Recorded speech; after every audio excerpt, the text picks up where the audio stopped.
She shelters a child during a snowstorm. The next day, she realizes her life has changed. Winter had always been Evelyn Harper's least favorite season. It wasn't the cold that bothered her, it was the silence that came with it. The kind of silence that seeps into your bones, reminding you of everything that's gone. Her small cottage stood on the edge of a forgotten Vermont road, surrounded by acres of pine and snowdrifts. From the outside, it looked peaceful.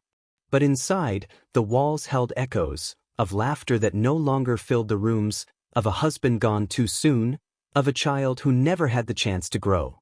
Sound of fire crackling, faint radio static. Every winter, Evelyn told herself the same thing.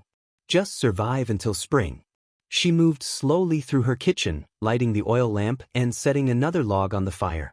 Outside, the first flakes began to fall, gentle at first, like the hush before a storm. Then, the radio interrupted her thoughts. This is Vermont Public Service. All residents in the northern region are advised to remain indoors. A major blizzard is approaching. Expected winds over 70 miles per hour. Evelyn sighed. She'd lived through plenty of storms before. But something about the tone in the announcer's voice made her uneasy. She checked her supplies, flour, candles, wood, water, and covered the windows with heavy curtains. The sky darkened faster than usual. By 4 o'clock, the world outside had vanished into a blur of white. The wind began to howl, rattling the shutters, whistling through the chimney. Sound, wind intensifies, soft low thunder. Evelyn stood by the window, holding her mug of tea. She could barely see past the glass, only the swirling snow, thick and relentless. For a moment, she thought she saw a shape moving near the edge of the trees. But when she blinked, it was gone. Just the wind, she muttered to herself, turning away. She had no reason to expect visitors. Not tonight, not ever. Her nearest neighbor lived 5 miles away. She tried to read, to ignore the storm's voice against the walls. But every creak of wood sounded like a footstep, every gust like a whisper calling her name. As the hours passed, the blizzard grew worse. The power flickered, then died completely. Darkness swallowed the room, leaving only the orange glow of the fireplace. Sound, a single knock, muffled by the storm. Evelyn froze. For a moment she thought she imagined it. Then it came again, louder this time. A knock at the door. She set down her book, heart pounding. No one should be out there. Not in this weather. She grabbed her lantern, the flame trembling in her hand, and slowly walked to the door. Sound. The wind howls as the door creaks open. The cold rushed in like a wave. Snow blew across the threshold, and in the dim light, she saw a small figure, curled up on the ground, shaking violently. It was a child. A boy, no older than 8. His clothes were soaked, his cheeks pale, his lips blue. He tried to speak, but his voice came out as a whisper lost in the wind. Evelyn didn't think, she just acted. She pulled him inside, shut the door against the storm, and wrapped him in her old wool blanket. The boy's skin burned with fever, yet he trembled uncontrollably. "You're safe now," she said softly, kneeling beside him. "You're safe." She fed the fire, poured a cup of warm milk, and pressed it to his hands. He drank slowly, eyes half open, too weak to thank her. Within minutes, he drifted into sleep beside the hearth, the flickering light painting soft shadows on his face. Evelyn sat across from him, watching the boy breathe. Outside, the storm screamed against the windows, but inside, there was a strange stillness. Something gentle. Something she hadn't felt in years. She whispered to herself, "Where did you come from, little one?" But of course, there was no answer. Only the sound of the wind, and the heartbeat of a new beginning she couldn't yet see. Evelyn didn't sleep that night. She sat in her armchair, wrapped in a blanket, watching the boy as he lay on the rug beside the fire. The storm still howled beyond the walls, fierce and endless. But inside, it felt as though time itself had paused. Every now and then, the boy shivered in his sleep, whispering words she couldn't understand. Names, maybe, or dreams. At one point, he murmured, "Mama," and Evelyn's heart clenched. For a long while, she simply listened, to the fire, the wind, and the faint, fragile sound of another heartbeat in her house. It had been years since she'd shared this silence with anyone. Music fades into a single violin note. When dawn finally came, it arrived slowly, pale light bleeding through the cracks in the curtains, turning the frost on the windows into glittering glass. Evelyn rose quietly and placed another log on the fire. The boy stirred. His eyelids fluttered open, revealing a pair of soft, gray-blue eyes. For a moment, he looked lost, like someone waking up in a world they didn't recognize. "Hey there," Evelyn said softly. "You're safe. You're in my home." The boy didn't answer. He just stared at her, confused. She tried again, kneeling beside him. "Can you tell me your name?" He hesitated. His lips moved, but no sound came. Then, almost in a whisper, "I think it's Noah." Evelyn smiled gently. "That's a good name. Noah. You're going to be all right." But inside, she felt a flicker of worry. He thinks it's Noah. What kind of child forgets his own name? She fetched some warm oatmeal and placed it before him. The boy ate quietly, glancing around the room as if searching for something familiar. When he finished, Evelyn sat across from him. "Do you remember where you came from?" she asked. "Your parents? Maybe a town nearby?" Noah shook his head slowly. "There was a car, I think, and snow. My mom said she'd be right back. Then it got dark." He looked down at his hands. They trembled.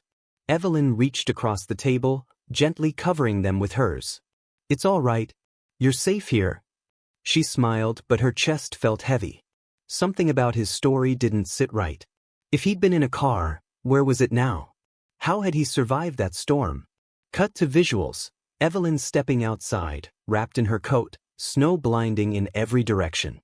The storm had finally eased. The air was cold and sharp. Evelyn trudged through the snow toward the road, her boots crunching with every step. There were no tire tracks. No footprints. Just endless, untouched snow. She turned slowly, scanning the white horizon. The forest loomed silent and still, no sign of anyone. When she came back inside, Noah was sitting by the fire, holding one of her old photo frames.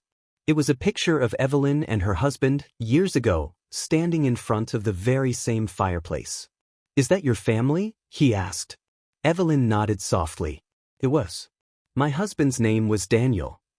The boy traced a finger over Daniel's face. "He looks kind."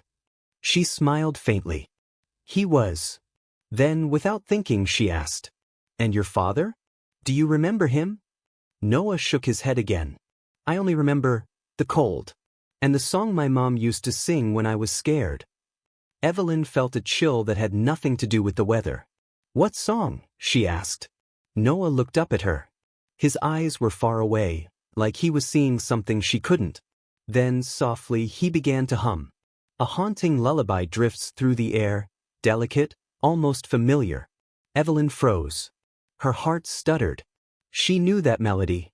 It was the same lullaby she used to sing to her own child, the one she lost years ago.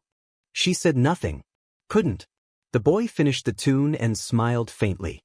"My mom said it keeps the angels close." Evelyn swallowed hard, forcing a smile. That's a beautiful song." But inside, she was trembling. How could he know it? No one else did. Not her friends. Not even her husband. That song had belonged only to her and her baby. She spent the rest of the day pretending everything was normal, cooking soup, fixing the fire, checking on Noah, but the lullaby echoed in her mind like a whisper from another life. As night returned, the snow began to fall again, softer this time, like feathers from the sky. Evelyn watched the boy sleep beside the hearth, his small face calm and peaceful. And somewhere deep inside, a question formed, quiet but unstoppable. "Who are you, Noah?" Morning light spilled gently through the frosted windows, turning the air golden and cold. For the first time in months, Evelyn Harper felt something close to warmth, not from the fire, but from the quiet rhythm of another soul breathing in her home. The boy slept late that morning, curled up beneath a quilt that had once belonged to her son. She found herself tiptoeing around the cottage, afraid to wake him, almost afraid that if she did, he might simply disappear, like a dream dissolving with daylight. When he finally stirred, it was close to noon. His cheeks were pink again, his color returning. He blinked up at her, confused but smiling. "Good morning," she said, setting a bowl of soup beside him. "You slept nearly half the day." "I had a dream," he murmured. "A good one, I hope?" The boy hesitated, glancing toward the window.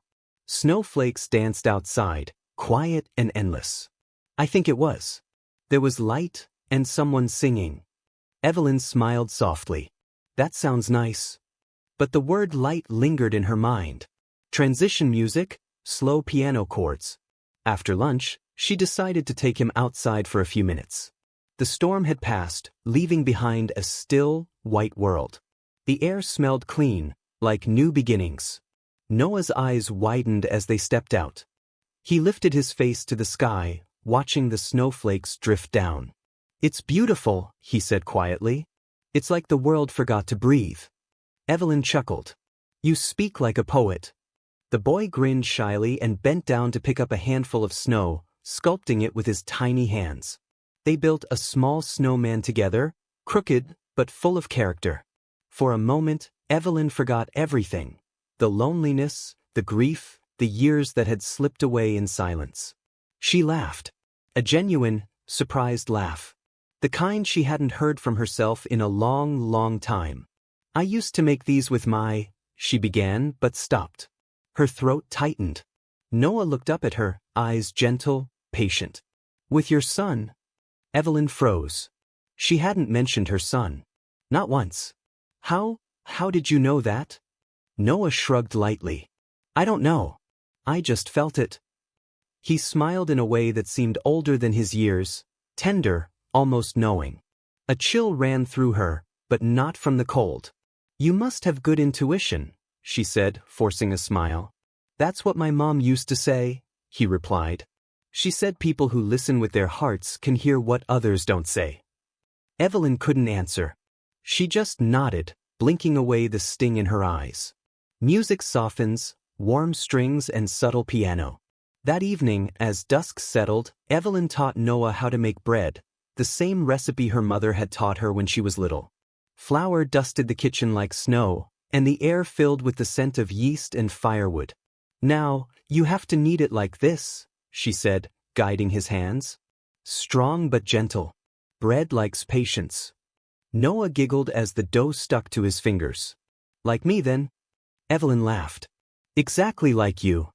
It was such a simple moment, but for her, it felt like a miracle. The house, once so heavy with silence, was alive again. Every creak, every spark from the fire, every laugh felt like music. Later, they ate by candlelight. Noah told her small fragments of memory. A toy boat, a silver bracelet his mother wore, the smell of lavender. But whenever Evelyn asked for details, his answers faded into uncertainty. "I think maybe she was wearing a blue coat. Or maybe gray. I don't remember." It wasn't that he refused to tell. It was as if his memories were wrapped in fog, pieces of a dream he couldn't quite hold on to. The music changes, a soft, mysterious tone. When it was time for bed, Noah looked uneasy. "Can I sleep here? Near the fire?" Evelyn nodded. "Of course, sweetheart. The couch is yours." She tucked the blanket around him, brushed a strand of hair from his forehead, and whispered, "Good night, Noah." "Good night, Miss Evelyn." She turned off the lamp and went upstairs. But that night, sleep didn't come easily. Sometime past midnight, she woke suddenly, the kind of awakening that comes when the heart senses something before the mind does. The air felt different. Still, yet full of sound. From downstairs came a faint humming. Evelyn rose, wrapped her shawl around her shoulders, and crept down the stairs. The fire was burning low, its glow stretching across the floorboards. And there was Noah, standing near the window, eyes closed, humming that same lullaby. The same melody, the one only she had known. "Hush now, little light. The angels guard your dreams tonight." Evelyn's breath caught in her throat. Her hands trembled. "Noah?" she whispered. He turned slowly. His eyes glimmered, not in the reflection of the fire, but with something softer, something almost luminous. "I couldn't sleep," he said simply. "The song helps me remember." "Remember what?" Evelyn asked. He looked out the window. The snow was falling again, softly now, each flake glowing faintly under the moonlight. "Where I came from," he said. "And why I'm here." Her pulse quickened. "Do you remember now?" He tilted his head. "Not everything. Just that I was supposed to find someone." "Find someone?" He nodded. "A woman who forgot how to smile." Evelyn's knees nearly gave way. She stepped closer, her voice barely a whisper. "And did you find her?" Noah smiled faintly, that same wise, gentle smile. "I think so." Music swells, piano and violin, emotional but light. Evelyn knelt before him, tears filling her eyes. She didn't understand what was happening, only that it felt realer than anything in years. She touched his cheek, warm and alive beneath her palm. "Who are you, Noah?" she asked again. The boy just looked at her, quiet and calm. "I don't know yet," he said softly. "But I think you'll help me remember." Then, as if nothing had happened, he yawned, climbed back onto the couch, and fell asleep instantly. Evelyn stood there for a long time, staring at the snow through the window. Her reflection in the glass looked different, younger somehow, or maybe just awake again. The lullaby echoed faintly in her mind as she whispered to the empty room. "Maybe you're here to help me remember too." The fire crackles. The screen fades slowly to black. Music lingers for several seconds before ending. When the snow finally stopped falling, the world seemed new. White, untouched, and glimmering beneath a soft winter sun. For Evelyn Harper, the house felt different too. There was a stillness, yes, but not the lonely kind.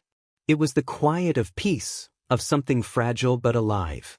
She had lived alone for nearly 4 years, but now, her home held laughter again. Tiny echoes of joy bounced off the wooden walls, like the house itself was remembering what warmth felt like. Sound of water boiling, wood crackling, faint bird song outside.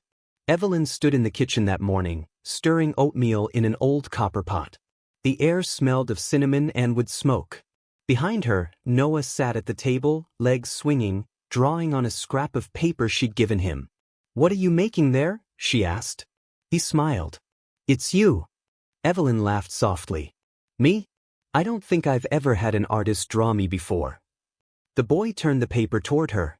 It was a child's drawing, crooked lines, uneven proportions, yet, somehow, it was alive. There she was, smiling beside a house under falling snow. And beside her, he had drawn himself holding her hand. Evelyn blinked, caught off guard. It had been so long since anyone had drawn her smiling that way. "It's perfect," she whispered. "You made me look happy." "You are," he said simply, as if it were obvious. "You just forgot." Evelyn turned away quickly, pretending to busy herself with the kettle. But her throat ached with unspoken emotion. Transition music, light piano mixed with a soft flute melody. As days turned into weeks, their lives settled into a gentle rhythm. Mornings were filled with cooking, chores, and laughter. Afternoons meant storytelling by the fire. Noah loved to hear about the world beyond the woods. Evelyn told him tales of the old Vermont fairs, of her late husband's carpentry, of the library where she used to work before everything changed. In return, Noah told her things he remembered, though not always about places or people.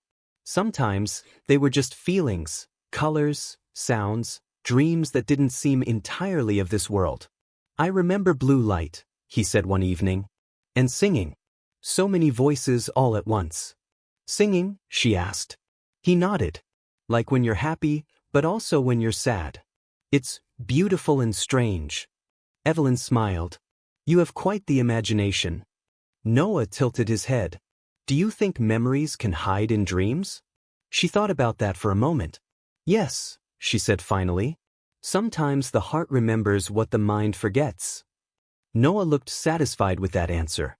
Scene shifts, soft background music, sounds of wind through trees.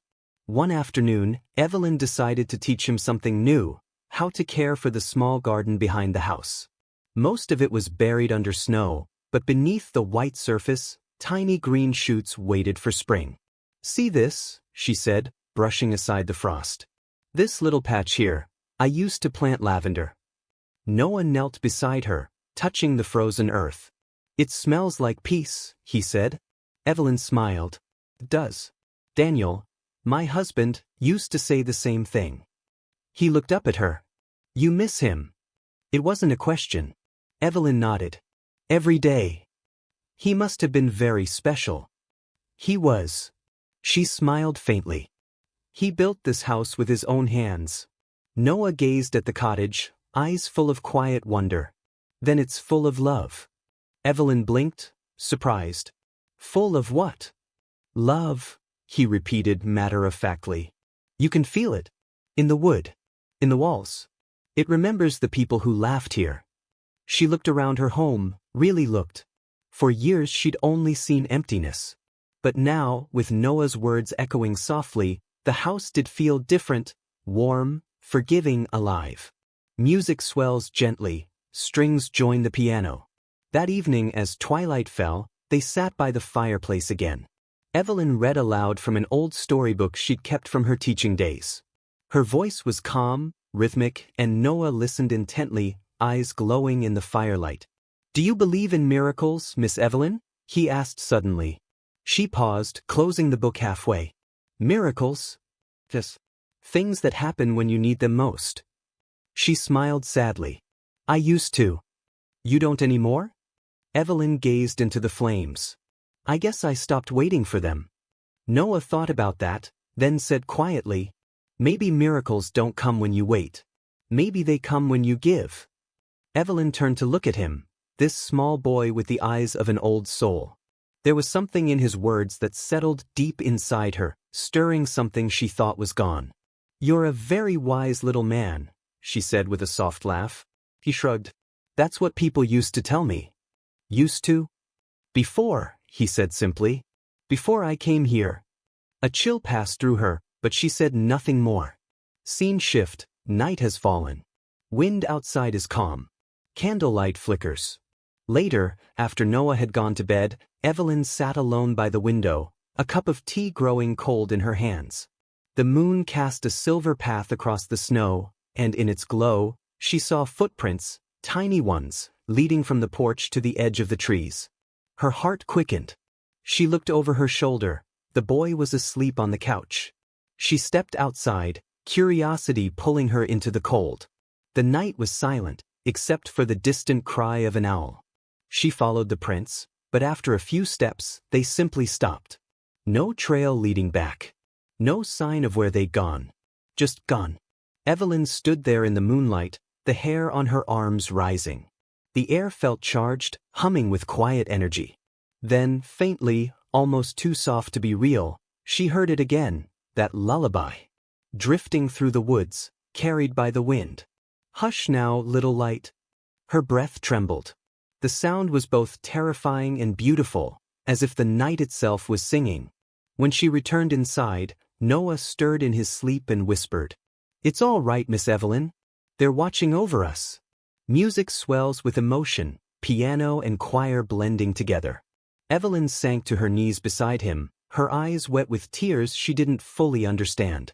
She brushed his hair back gently, whispering, Who's watching, Noah? But he was already asleep, his face serene. She sat there for a long time, watching the boy breathe, and for the first time since her husband's death, she didn't feel alone in the world. Not even a little.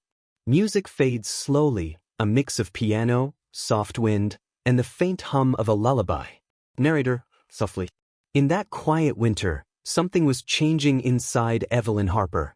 Her house, her heart, her very sense of time, all coming back. The quiet didn't last. Winter mornings had their own kind of silence, heavy, gentle, and pure, but this one was different. It carried voices. Shouting. Names being called into the wind. Evelyn Harper froze in her doorway, her breath visible in the cold air. From beyond the trees came the faint echo of men, strangers, moving through the forest. Search the ridge. Check the riverbank. Keep your eyes open. The sound of engines, of boots, of urgency. She turned slowly toward the living room. Noah stood by the window, pale light painting his face. He was watching them, calm, too calm. They're looking for someone, Evelyn said softly. Yes, he murmured. Do you think it's you? He didn't answer. Transition music, low cello, faint heartbeat rhythm. For the first time since the storm, Evelyn felt fear creeping in. Not of the boy, but of losing him. She remembered the day he'd appeared, shivering, alone, saying almost nothing. No one had come then. But now, after all these weeks, suddenly they were here. "Stay inside," she said, her voice trembling. "Don't move, all right? Just, I'll see what they want." Noah looked at her, his eyes solemn. "They won't find what they're looking for." Evelyn hesitated. "And what are they looking for?" He looked away. "I don't know the name anymore." Cut to exterior, snow falling softly as Evelyn steps out into the blinding white. 3 men in heavy coats were walking toward the cabin, led by a woman in uniform, sheriff's badge glinting beneath her scarf. "Ma'am," she called, raising a hand. "Sorry to bother you, we're searching the area." Evelyn forced a polite smile. "What for?" "A child," the sheriff replied. "About 8 years old. Went missing from the town of Brindle Creek nearly 3 weeks ago." Evelyn's heart stopped. 3 weeks? She repeated. "Yes, ma'am. He was last seen during the snowstorm. His name's Noah Daniels." The world tilted. Evelyn clutched the doorframe to steady herself. The name hit her like a wave. "Noah. Did you say Daniels?" The sheriff nodded. "Yes. You haven't seen anyone? A boy, maybe?" Evelyn opened her mouth, but no words came. She could hear her heartbeat in her ears. Every instinct screamed to tell the truth, but something deeper whispered not yet. "No," she said finally. "I haven't seen anyone." The sheriff studied her face, then glanced toward the cabin. "Do you mind if we take a quick look around the property?" Evelyn smiled weakly. "Please. Go ahead." Soft piano underscoring tension. As the officers spread out, Evelyn stepped back inside, her mind spinning. Noah was gone from the window. Her breath caught. "Noah?" she whispered urgently. "Noah." Then she saw him, sitting on the stairs, clutching the same piece of paper he'd drawn days before. The one of them holding hands. "Why did you tell them I wasn't here?" he asked. "Because I don't know," she stammered. "Because I'm afraid they'll take you away." He nodded, almost understanding. "They think I belong to them." "Don't you?" "No," he said quietly. "I belong where I am needed." Evelyn stared at him. His small hands, his calm voice, his words that carried too much weight for his age. "Noah, who are you?" she whispered. He smiled faintly. "Someone who got lost for a while." Scene shift. Outside, voices getting closer, dogs barking. Evelyn's panic grew. The sheriff's team was circling the property. She knew they'd find footprints, the boy's size, the boy's boots. She turned to Noah. "Go to the cellar," she said quickly.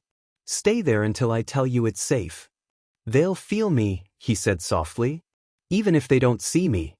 Evelyn crouched down, gripping his shoulders. "Then please just trust me. Let me protect you." He looked into her eyes, and for the first time, she saw something ancient flicker behind his gaze. Not fear. Understanding. "All right," he said. "But when they leave, you'll have to choose." "Choose what?" "What you believe." Before she could respond, he turned and vanished down the cellar steps. Exterior, footsteps approaching the door, knock sounds. Evelyn opened the door again, trying to steady her voice. "Everything all right, ma'am?" the sheriff asked. "Yes," Evelyn said. "Did you find anything?" "Just some old footprints. Hard to tell with the snow." "You sure you haven't seen anyone?" Evelyn hesitated. Her hand tightened on the doorknob. "I'm sure." The sheriff nodded slowly, unconvinced but unwilling to push further. "All right. If you do see anything, please call us. The boy's parents are desperate." As the search party moved off, Evelyn's knees gave out. She sank against the door, tears welling in her eyes. How could she explain what she didn't even understand? A lost child, yes, but one who spoke of memories hiding in dreams, of voices singing in the light. And now, a missing boy named Noah Daniels. Scene change, twilight falling, faint snow drifting. She went to the cellar. But when she opened the door, it was empty. Noah was gone. Only the drawing remained, lying at the foot of the stairs. The paper looked older now, faded, as if years had passed in hours. On the back, in small handwriting, were words that hadn't been there before. "Don't be afraid of what you can't explain. You gave me back my name." Evelyn dropped the paper, trembling. Her heart was a storm of disbelief and longing. Outside, the search party's lights glowed faintly through the trees, moving farther away. She whispered into the dark, "Noah?" And from somewhere beyond the house, faint but unmistakable, came the sound of laughter. Light, distant, and full of peace. Music swells, piano joined by distant choir and wind. Narrator, softly. The snow closed its secrets once again. The searchers would move on, and Evelyn Harper would have no proof of what she had seen, only faith. But the boy who came from the storm had left something behind. A warmth that even winter couldn't take. And soon she would learn that his story, and hers, were far from over. A life. And though she didn't yet understand it, the child she had sheltered was not just part of her story. He was the reason it was beginning again. For days after the search party left, Evelyn Harper moved through her house like someone walking through a dream. Each morning she expected to hear the boy's footsteps on the stairs, that small, uneven rhythm she had come to know so well. But the house was silent. The snow outside glistened under the pale sunlight, untouched except for one faint trail that disappeared into the woods. Noah was gone. Yet, even in his absence, the cottage felt alive, as if the warmth he had brought refused to leave with him. The bread she baked still rose perfectly. The fire still burned steady, never once going out. And sometimes, at night, she thought she heard laughter, faint, distant, carried on the wind. Transition, the music softens, shifting to delicate strings. On the third day, she decided to clean the study, a room she hadn't entered since her husband, Thomas, passed away 2 winters earlier. The air smelled of dust and cedar. Papers lay scattered across the desk, frozen in time. She ran her hand along the wood, tracing the lines of old notebooks, photographs, unfinished letters. Then, behind a stack of books, she found something she didn't remember seeing before. A small, sealed envelope, yellowed, tied with a thin blue ribbon. Her name was written on the front in her husband's handwriting. To Evelyn, for when the snow returns. Her heart stopped. Thomas had always been poetic, almost eerily so. But this was different. The snow had returned. And so had Noah. With trembling fingers, she broke the seal and unfolded the letter inside. Music fades to near silence. Narration slows, voice intimate. "My dearest Evelyn, if you're reading this, it means another winter has come, and you're still here, in the house we built together. I know you. I know how silence clings to you when the world gets cold. I know how you shut your heart away to survive the storms. But promise me, if you ever find yourself lost in grief, listen for the knock at the door. Sometimes, help doesn't come in the way we expect. Sometimes it comes small, fragile, and half buried in snow. Don't be afraid to open that door. Love always, Thomas." Evelyn sat frozen, the letter trembling in her hands. Every word wrapped around her heart like a whisper from another world. Listen for the knock at the door. Help comes small, fragile, and half buried in snow. Tears filled her eyes as she whispered, "Oh, Thomas, you knew."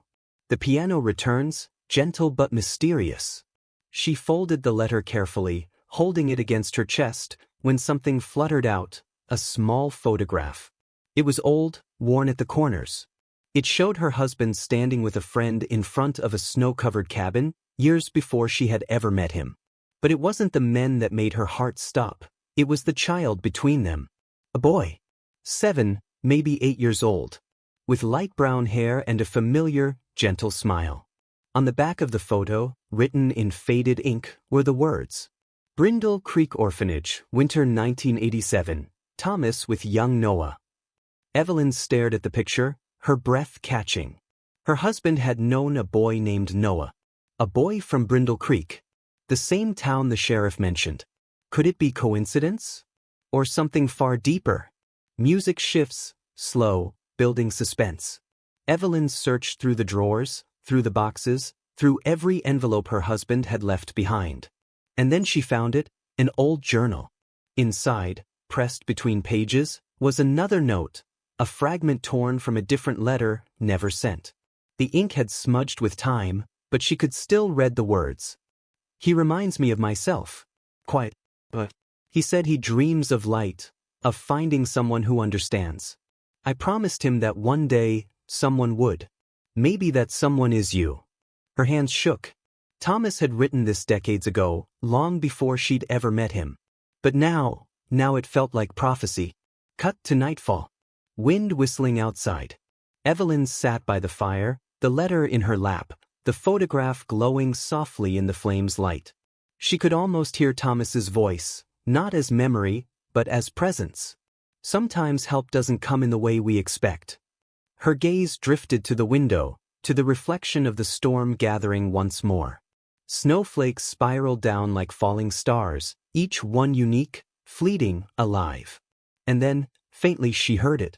A knock. So gentle. 3 times. Her heart leapt. For a moment she thought it might be the wind, but then came another, unmistakable. She rose slowly, the floorboards creaking under her bare feet.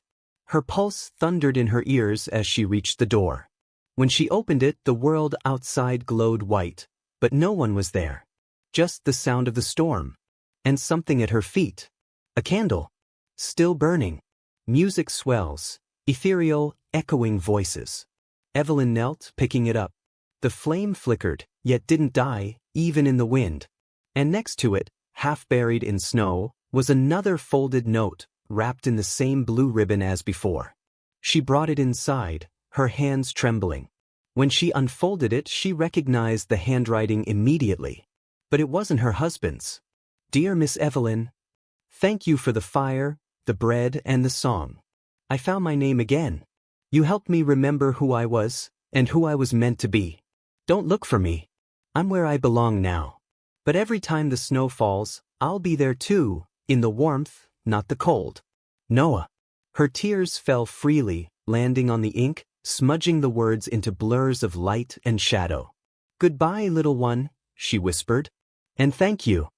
The camera pans slowly across the quiet room, the fire crackling, the photo of her husband, the candle flickering beside the letter. Narrator, soft, reverent. That night, Evelyn Harper finally understood what had happened. The boy from the storm hadn't come to be found. He had come so that she could. And in the echo of his laughter, she felt her husband's promise fulfilled. The snow fell quietly outside. And in the reflection of the window, for just a moment, she thought she saw them both. Thomas and the boy, standing side by side, smiling in the white glow. Music fades into the same lullaby as before. Hush now, little light. Narrator, whispering. Some doors open to more than the world outside. Some open to the heart, and to the souls that never truly leave. Winter passed slowly that year. And yet, for Evelyn Harper, time began to move again. It had been months since that night, the night she found the candle, the letter, and the note signed, Noah. But the memory of it never faded. Every snowflake, every breath of cold air carried a trace of something larger, something she could no longer deny. The boy from the storm had changed her life. Not with miracles of thunder or light, but with warmth. With the kind of quiet presence that heals without speaking. Scene shift, the cottage bathed in golden morning light. Evelyn now woke each morning before dawn, stoked the fire, and opened the curtains to let the sunrise in. The air that once felt heavy now shimmered with peace. Where loneliness had lived, gratitude now grew, slowly, tenderly, like the first buds of spring. She found herself writing again. Journals, notes, small fragments of thought she left by the window. Some were letters to Thomas. Some were to Noah. And some, she realized, were simply to herself. Soft cello joins the piano. One afternoon, as she walked down the forest path, the same one where she had once found Noah half buried in snow, she noticed something new. At the edge of the woods, where the trees opened toward the frozen creek, a small sapling had taken root. It stood where before there had been nothing but ice. Its branches were thin but alive, already holding buds despite the cold. Evelyn knelt beside it, brushing snow from the earth. There, half hidden beneath the roots, was something glimmering faintly, a small silver pendant in the shape of a star. She recognized it instantly. It had been Noah's, the one that had fallen from his neck the night he first came to her door. Her breath trembled. "You came back," she whispered. She lifted the pendant, holding it to the light. The metal was warm, impossibly warm. Transition to night. The moon high above. The fire glowing. That evening, Evelyn placed the pendant beside her husband's photograph. Then she took the old candle, the one that had survived the storm, and lit it again. The flame flickered once, twice, then steadied. She sat by the window watching snow begin to fall, slowly at first, then thick and silent. The world outside shimmered white, endless, beautiful. And for the first time, she didn't feel small within it. She felt part of it. Music swells softly, piano and strings blend with wind and faint choral voices. As days turned into weeks, the village below began to notice Evelyn again. The woman they once called the Hermit of Ashfield Hollow had begun to walk among them. She smiled at the baker, waved to the children, even joined the townsfolk at the winter fair. Someone asked her once why she'd changed, what had woken her from years of grief. She only smiled and said, "A visitor reminded me what warmth feels like." The others thought she meant a relative, or perhaps a friend who had passed through. But Evelyn knew better. Some visitors don't knock only on your door, they knock on your heart. Scene change, spring begins. The snow melts, rivers run clear. Months later, Evelyn found herself standing once again at the edge of the woods, where the sapling now bloomed in tiny white flowers. She had decided to plant others beside it, a small grove, dedicated to those who arrive when most needed. She built a small wooden sign and placed it in the earth, to read simply, "The Garden of Second Chances." As she worked, the wind picked up gently, scattering petals into the air. For a moment, the light shifted, and she could swear she saw a figure at the tree line. Still smiling. A boy, perhaps. But when she blinked, the figure was gone. Only the echo of laughter remained, soft, warm, and familiar. Night returns. The stars above glitter brightly. That night, Evelyn wrote her final letter, not one of sorrow, but of peace. "Dear Noah, the world feels different now. Lighter. The house is no longer quiet, it sings in its own small way. The kettle whistles, the wood creaks, the snow falls softly, and I am never truly alone. I sometimes wonder if you were ever really here, or if the storm itself sent you to me. But does it matter? You helped me remember who I was, who I still am. Wherever you are, little light, I hope the stars are kind to you. You will always have a home here, between the fire and the falling snow." Evelyn Harper. She placed the letter by the window, beside the candle, and watched the flame dance in reflection.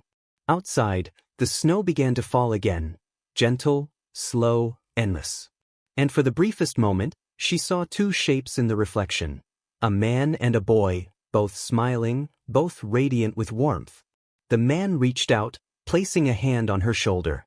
The boy, standing beside him, nodded once, his eyes bright with light. And just like that, they were gone. But the warmth remained. Evelyn closed her eyes and whispered, "Good night, Thomas. Good night, Noah." Sometimes, love returns not as memory, but as a visitor in the snow. And sometimes, what we shelter for a night, shelters us for the rest of our lives. Music swells, piano, choir, and wind together. Fade to black. On screen text. She shelters a child during a snowstorm. The next day, she realizes her life has changed. The end.